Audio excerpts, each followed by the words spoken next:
കൂടുതൽ വാർത്തകളിലേക്ക്. സംസ്ഥാനത്ത് മിൽമ പാൽ വില കൂടും. തദ്ദേശ തെരഞ്ഞെടുപ്പിന് ശേഷമാണ് പാൽ വില കൂടുക. വില വർധന ആലോചനയിലുണ്ടെന്ന് ക്ഷീരവകുപ്പ് മന്ത്രി ജെ ചിഞ്ചുറാണി പറഞ്ഞു. ക്ഷീരകർഷകരുടെ പാലെടുക്കുന്ന മിൽമയല്ലേ, അപ്പൊ അത് കൂട്ടുവാനുള്ള ഉത്തരവാദിത്വം അവർക്കാണ് ഏറ്റവും കൂടുതലുള്ളത്. അത് കൂട്ടിക്കൊടുക്കുന്നതിന് പ്രശ്നമൊന്നുമില്ല. ശകലം കൂട്ടണം എന്ന് പറഞ്ഞാൽ ഓവറായിട്ട് കൂട്ടാൻ പാടില്ല.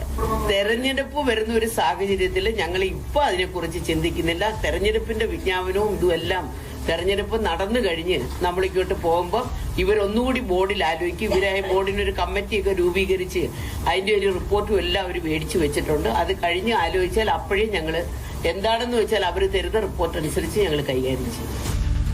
വിവരങ്ങൾ നൽകാനായി ഇസത്ത് സുൽഫിക്കറാണ് ചേരുന്നത്. ഇസത്ത്, നേരത്തെ തന്നെ മിൽമ ബോർഡ് യോഗത്തിലൊക്കെ ഈ പാൽ വില കൂട്ടുന്നത് സംബന്ധിച്ച് ചർച്ചയാവുകയും ചില ധാരണയിലെത്തുകയും ഒക്കെ ചെയ്തിരുന്നു. അന്നേ തദ്ദേശ തെരഞ്ഞെടുപ്പ് കഴിയട്ടെ എന്നിട്ടാകാം അതിന് മുൻപേ ഉണ്ടായിക്കഴിഞ്ഞാൽ അത് തിരിച്ചടിയാകുമെന്നൊക്കെയായിരുന്നു വിലയിരുത്തൽ. എന്തായാലും തദ്ദേശ തെരഞ്ഞെടുപ്പ് കഴിയുന്ന മുറയ്ക്ക് തന്നെ വില വർദ്ധിക്കും എന്ന് തന്നെയാണോ സൂചനകൾ? തീർച്ചയായും അങ്ങനെ തന്നെയാണ് ഇപ്പോൾ ക്ഷീരവകുപ്പ് മന്ത്രി ചിഞ്ചുറാണി അല്പസമയം മുൻപ് മാധ്യമങ്ങളെ കണ്ടപ്പോൾ പറഞ്ഞിരുന്നത്. തദ്ദേശ തെരഞ്ഞെടുപ്പിന് ശേഷം പാൽ വില ഉറപ്പായിട്ടും കൂടും. ഒരു നേരിയ വർധനവാണോ ഉണ്ടാകുള്ളൂ. എന്നിരുന്നാലും പാൽ വില കൂടാൻ തന്നെയാണ് സാഹചര്യം. 2022 ഡിസംബറിലാണ് ഇതിനു മുൻപ് പാൽ വില കൂടിയിരുന്നത്. അങ്ങനെ തന്നെ ഒരു പുതുവത്സര സമ്മാനം പോലെ അല്ലെങ്കിൽ ഒരു പുതുവത്സരമായിട്ടുള്ള ഒരു ഇമ്പാക്ട് പോലെയോ ഇവർ ഇന്ന് 2026 പാൽ വില കൂടുമെന്നാണ് അല്പസമയം മുൻപ് ചിഞ്ചുറാണി നമ്മളോട് സംസാരിച്ചത്.